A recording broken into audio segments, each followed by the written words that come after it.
жиналысы өз шешімін шығарды. Құрметпен қарсы алайық.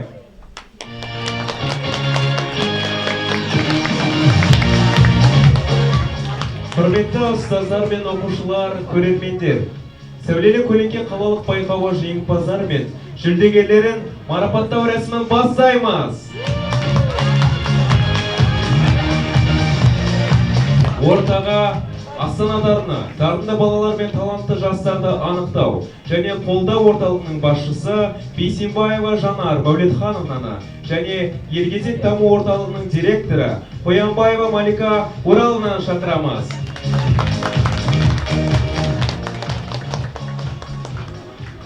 Құрметті қатысушылар, ұстаздар, ата-аналар да отыр осы залда. Барлықтарыңызды көргенімізге қуаныштымыз. Енді алғаш рет осындай Сәулелі көлеңке театрын ұйымдастырып өткіздік. Жаман емес сияқты, бірінші рет болғандықтан біз де қобалжып тұрмыз, сіздер де қобалжып отырсыздар. Бірақ сіздерге алғысымыз шексіз. Біздің ұстаздарға қорықпай, балаларды дайындап, керемет қойылымдарды жаңа тамашаладық. Сіздер жарайсыздар, кішкене тілдерін сындырып, үйреніп, өздерің андай театрлық қойылымдарын көрсетіп, өздерің шығармашылық керемет ізденістерін бізге тамашалауға мүмкіндік бергендеріңіз үшін сіздерге үлкен алғысымызды білдіреміз. Бірінші рет болып жатыр, бір кішкене минустар болып жатыр, плюстар болып жатыр. Оның бәрін ертең біз ескереміз. Енді ошибки бывают у всех, но ничего, мы все эти свои минусы учтем и в будущем постараемся их исправить, дополнить, улучшить. Вам большое спасибо, ребята. Не останавливайтесь на достигнутом. Сегодня, да, вы выступали, где-то были шероховатости. Сейчас профессионалы скажут свою точку зрения, вам дадут какие-то ценные советы. Учтите все это. В будущем попытайтесь их уже не допускать. Но вы молодцы, что вы все-таки взялись за такое незнакомое направление. Для нас тоже это было впервые. Вместе с вами мы с вами прошли этот путь. Я думаю, первый блин у нас был не комом.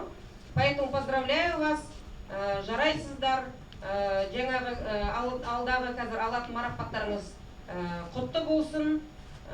Бізбен бірге бірлесіп өткізген осы шараны Ергезек орталығының директоры Малика ханым, қазір өзіне де сөз беремін. Осы кісі бізге келіп, осындай ұсыныс тастаған, бірақ кішкене ол ұсыныс басқадай болған. Біз отырып, ақылдасып, осындай шешімге келіп, осы жобамыз өмірге осылай болып, сіздің алдарыңызда өздеріңіз көрдіңіздер. Жаңа жоба, жаңа шығармашылық ұсыныс ретінде жаңағы сахнада көрдіңіздер. Біздің бірге бірлескен жобамыз осы. Малика ханым, сізге сөз. Уважаемые ребята, хочу сказать вам, знаете что? Мне очень стыдно. Мне очень стыдно, что я казашка, живу в Казахстане и не говорю на казахском языке. Я учитель английского языка. Я работаю в центре Ергезек, который находится рядом с 103-й школой. 103-я школа? Молодцы, так рада вас видеть. Вот. Как вы думаете, где лучше всего изучать английский язык? Без разницы, где, главное, чтобы вообще удобно. Хороший ответ. Ну, дополнительно в центре Ергезек, конечно. Но шутки в сторону, конечно же, английский язык учить лучше в Англии, или в США, или в Австралии, или в Канаде. Где лучше всего изучать казахский язык? Работает ли это правило с нами? Ну, не факт, к сожалению, да? Я поэтому очень-очень благодарна вам, что вы сломали этот негативный феномен о нашей стране, что вы взяли, вышли на сцену и выступили на казахском языке. Вы большие молодцы. Конечно же, я благодарна вам и вашим учителям. Огромное спасибо Астанадарына за то, что они поддержали эту идею Ассоциации образовательных центров Астана American Councils и Flex, выпускников программы, которой я являюсь. Также мне хочется сказать, что казахский язык, вот было такое исследование, говорят, что проводила его немецкая ученая. И вот она выяснила, что поскольку в казахском языке есть такие суффиксы и окончания, и они работают очень логично, то люди, которые изучили казахский язык как второй язык, у них работает логика лучше, чем у среднестатистических людей. И они меньше подвержены болезням мозга, таким как Альцгеймер или же деменция. Я сама это исследование не нашла, хотела вам показать его, но не нашла. Поэтому точно не знаю, но тем не менее, посмотрите, каким огромным, классным, колоссальным инструментом вы, можно сказать, владеете, у вас есть в руках. Поэтому, пожалуйста, не теряйте это. Точно не знаю, правда ли это 100% или нет, но я точно знаю, что наш мозг не воспринимает негативные коннотации. Хотите, я вам докажу это? Например, я вам скажу, ребята, не думайте про больших розовых слонов. О чем вы сейчас думаете? Да. Ну, конечно, с одной стороны, это нам, учителям надо знать, да? Когда вам говорят, не бегайте, не балуйтесь, не сорите, там, не огрызайтесь, ну, мало шансов, что вы будете следовать. Но вы тоже помните, что ваше тело знает, как лучше. Ваше тело не понимает, когда вам говорят, не можешь, слишком сложно, не понимает, потому что вы должны знать, вы можете. Знаете, как лыжники? Кто-нибудь ездит на лыжах? Классно. Угу. Знаете лыжники, которые между деревьями вот так вот чух-чух-чух-чух? Если бы они думали про деревья, они бы не проехали 10 метров. Они же думают о тропинке, о снеге, который поведет их дальше. И я желаю вам, чтобы вы тоже, так же как и лыжники, думали о том, что вас сделает сильнее, успешнее, эффективнее. Хочу вам сказать, что вы огромные молодцы. Вы, как настоящие волшебники, оседлали тень и свет. Поэтому то, что вы сейчас здесь, в таком юном возрасте, пришли сюда единой командой, защищаете честь своей школы, это огромное, огромное достижение для вас, и потому что мы являемся свидетелями этого, для нас это огромная честь. Поэтому я хочу сказать вам большой-большой рахмет. Вы молодцы, как сказали вот здесь у меня. И хочу вам пожелать удачи, успехов и процветания Асамадерны, потому что вы делаете огромные проекты замечательные, которые помогают вам. И, ребята, давайте поблагодарим хозяев этого здания, театр, кукольный театр. Некоторые в этом театре, я уверена, первый раз. Есть такие? Вот, видите, вы уже второй день, второй день уже радушно встречают коллектив данного театра. Они нам дали такую уникальную возможность не в школе, как вы обычно, да, привыкли, а выйти за стены школы и прийти в настоящий театр. Для них это тоже, я думаю, опыт, да? Мы у них поставили такой опыт, впервые театр теней провели. Для них это тоже, возможно, ну, немножко специфично было, непривычно. В общем, мы ломаем рамки, идем вперед, не останавливаемся. Сіздер қазақ тілінің әлеміне жаңа ғана енді бірінші қадамдарыңыз, шығармашылығыңыз арта берсін, тоқтамаңыздар, жарайсыздар. Марапаттарыңыз құтты болсын. Рахмет. Сізге рахмет. Орныңызға жайғасыңыз сұраймыз. Малика Ораловна, сіз сахнада қалсаңыз. Қатысушыларға сертификат пен демеушілердің дайындаған жұбаныш сыйлықтарын табыстайтын Ергезек даму орталығының директоры, байқаудың демеушісі Қоянбаева Малика Ораловна.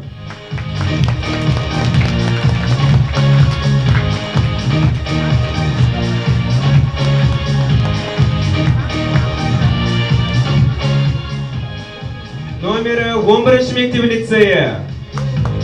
Қошеметтеріңіз.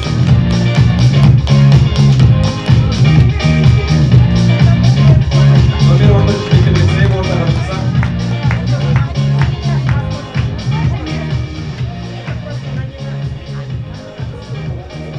Келіңіздер, ортаға шығыңыздар.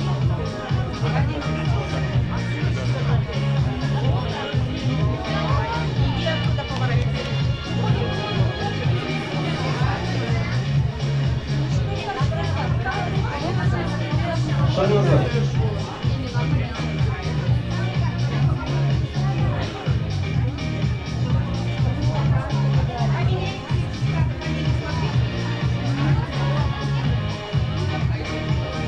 Тамаша, сіздерді шын жүректен құттықтаймыз.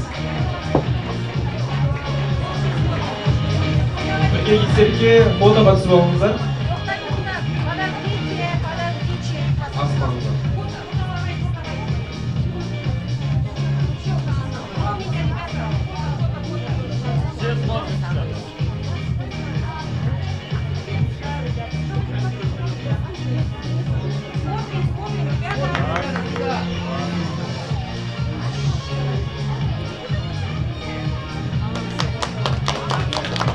Құттықтаймыз. Орындарыңызға жайғаса беріңіз.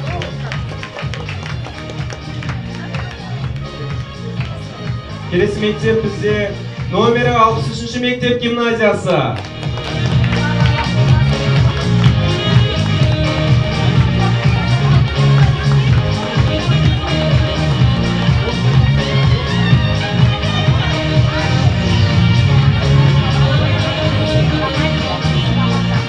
Ортаға келіңіздер.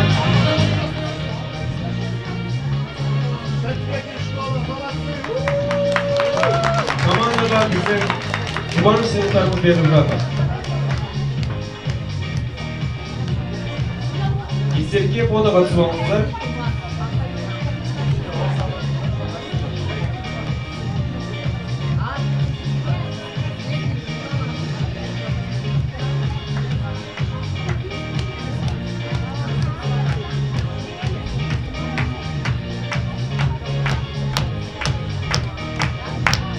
Тамаша, құтты болсын.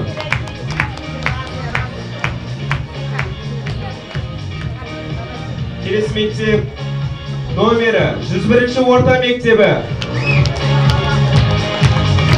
Құттықтаймыз.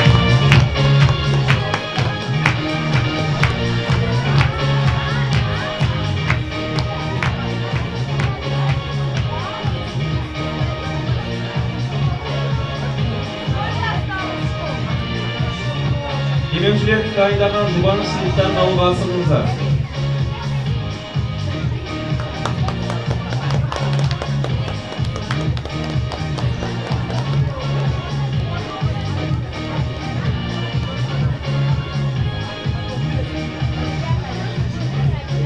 Естелікке фотоға түсіп алыңыздар.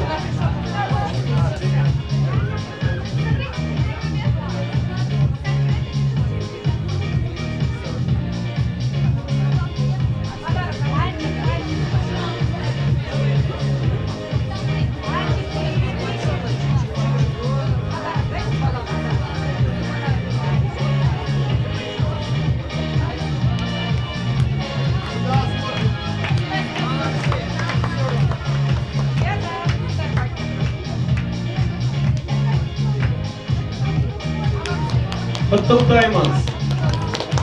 Орындарыңызға жайғаса берсеңіздер болады. Дәл осындай мәтінде номері 103-ші мектебі.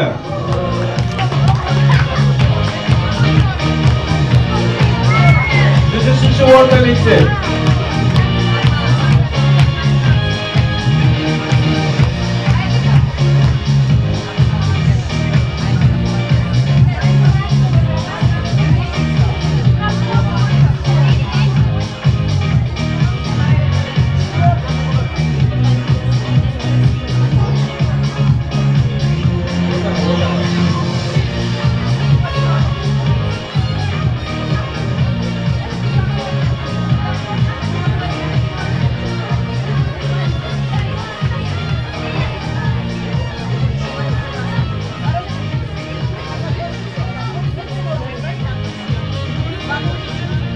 Дәл осы сәтті бағалап, естелікке фотоға түсіп алыңыздар.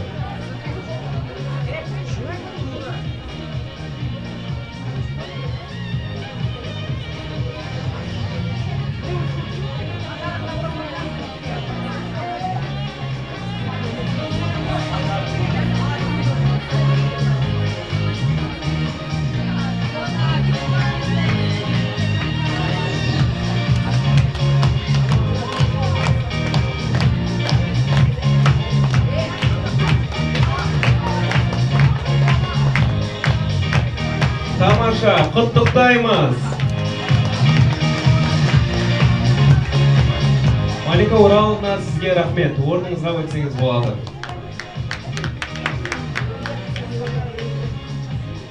Астана дарыны, дарынды балалар мен талантты жастарды анықтау және қолдау орталығы мен Елгезек даму орталығының грамотасымен марапаттау үшін сахнаға музыка маманы, сценарист Темірбек Дәулетбекті және хореограф Битенова Алия Жинадиловнаны шақырамыз. Қошеметтеріңіз.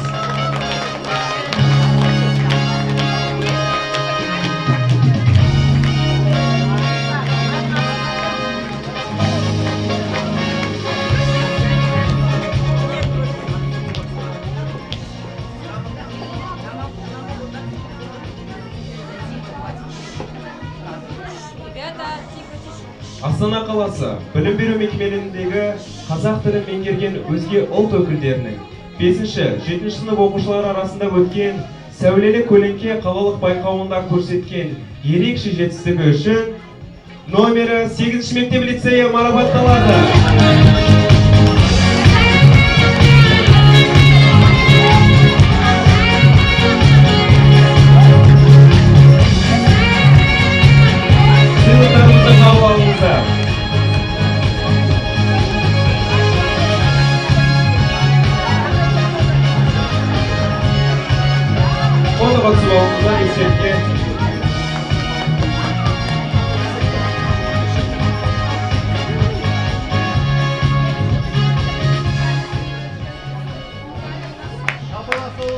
Құттықтаймыз, командалар орнында тура осындай мәтінде флагман физикалық техникалық лицейі құттықтаймыз.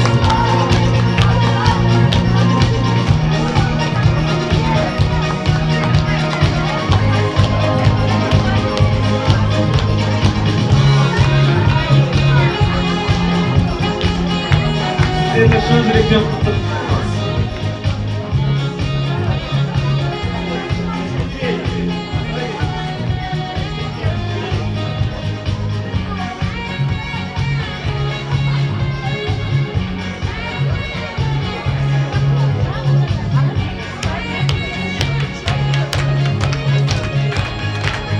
Рахмет сіздерге. Орындарыңызға жайғаса берсеңіздер болады.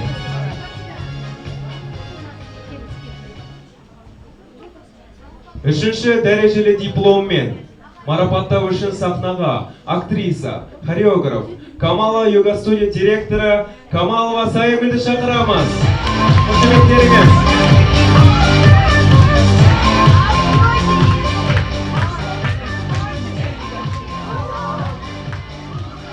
Үшінші дәрежелі диплом. Астана қаласы білім беру мекемелеріндегі қазақ тілін меңгерген өзге ұлт өкілдерінің 5-7 сынып оқушылары арасында өткен сәулелі көлеңке қалалық байқауының жүлдегерлері номері 95 мектеп лицейі марапатталады.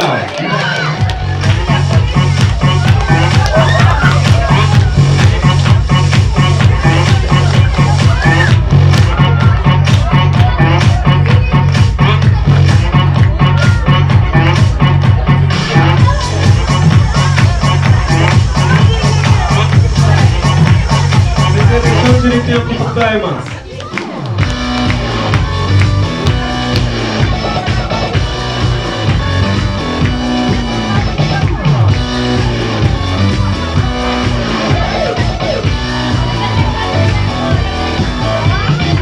Сыйлықтарыңыз құтты болсын. Осындай жарқын көңіл күймен фотоға түсіп алыңыздар.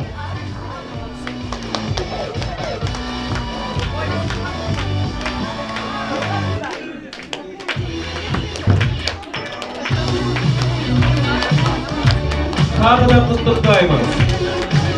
Орындарыңызға жайғаса берсеңіздер.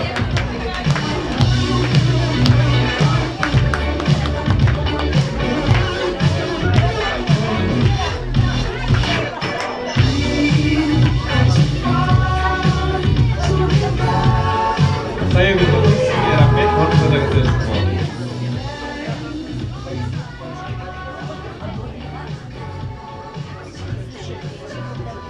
Екінші дәрежелі диплом. Астана қаласы білім беру мекемелеріндегі қазақ тілін меңгерген өзге ұлт өкілдерінің 5-7 сынып оқушылары арасында өткен сәулелі көлеңке қалалық байқауының жүлдегері номері 35 мектеп лицейі марапатталады.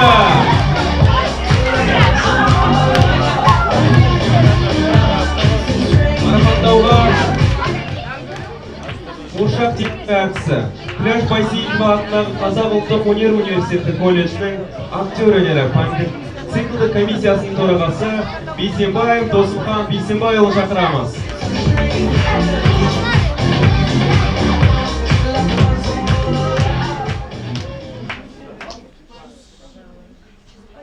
Сыйлықтарыңызды қабыл алсаңыздар болады.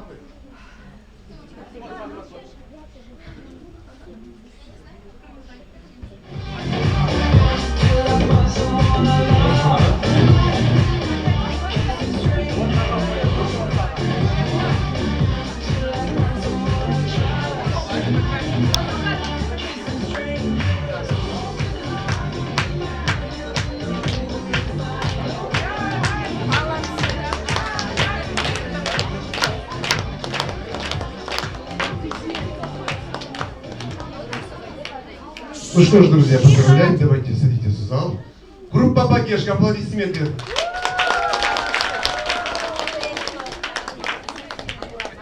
Құрметті қатысушылар, құрметті бүгінгі байқауға қатысушы балалар, уважаемые друзья, этот конкурс первый раз проводится. Спасибо организаторам, огромное спасибо. Вообще, разновидность театра кукол жанр это тростевой, марионетка, есть ростовые куклы. И один из сложнейших вид жанра это теневой. Огромное спасибо организаторам, огромное спасибо спонсорам, что нашли такой конкурс. Теперь о конкурсе. Құрметті балалар, сегодня мы посмотрели 9 школ, из них было почти 70% менің атым Қожа. Так как можно спокойно с этим конкурсом, с этим материалом можно участвовать в драматическом, да? Без этого белого материала, без теней. Можно спокойно участвовать в қазақша тілде. Вообще, мое пожелание, мы в основном так тише, не видели пластику, не видели хореографию и самое главное актерская работа. Это особую роль играет, когда ты участвуешь в конкурсе, актерская игра, вот, пластика, хореография. Наше пожелание, уважаемые детишки, құрметті балалар, біздің пожелание, чтобы в следующем конкурсе был. Взяли, например, Ыбырай Алтынсарина или там Ахмет Байтурсынова одно произведение, и с этим произведением можно было делать огромную работу. Вы меня поняли? Спасибо всем участникам, спасибо. Это не значит, что мы там 1, 3, 4 место получили. Самое главное участие. Самое главное, что у вас есть стержень, самое главное, у вас есть желание участвовать. Не то, что пришли в школу и ушли. Там, получили 5, получили 2, от педагога там и с кем-то поругался. Нет, у вас самое главное есть что? Желание. Вот это радует, что дети сейчас в нынешнее время, мы же все, что делаем? Пришли домой, взяли телефон, даже не с родителями не поговорили, там с кем не общаемся, просто родители взяли телефон, там в Инстаграме сидим, там ТикТок, вау. А самое главное есть желание. Вот это нас радует. Да, уважаемые жюри? Ну что ж, а теперь самое главное. Рахмет, Досымхан аға. Сізге тілектеріңіз үшін рахмет.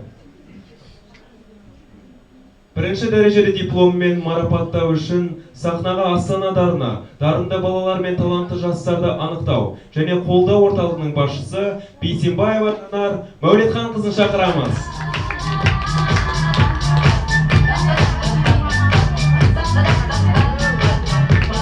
Астана қаласы. Бірінші дәрежелі диплом. Астана қаласы білім беру мекемелеріндегі қазақ тілін меңгерген өзге ұлт өкілдерінің 5-7 сынып оқушылары арасында өткен сәулелі көлеңке қалалық байқауының жеңімпазы номері 26 мектеп гимназиясы. Құттықтаймыз.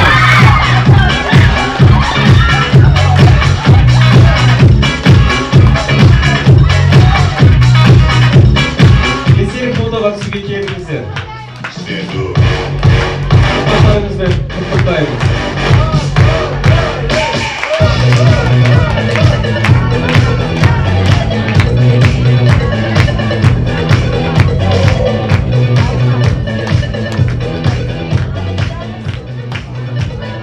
Сыйлықтарыңызды қабыл алыңыздар.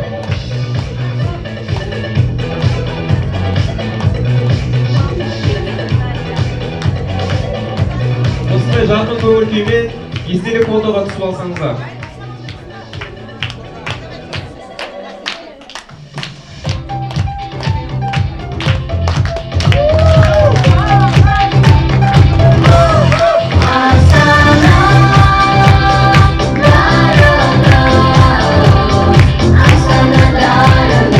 Asana darana,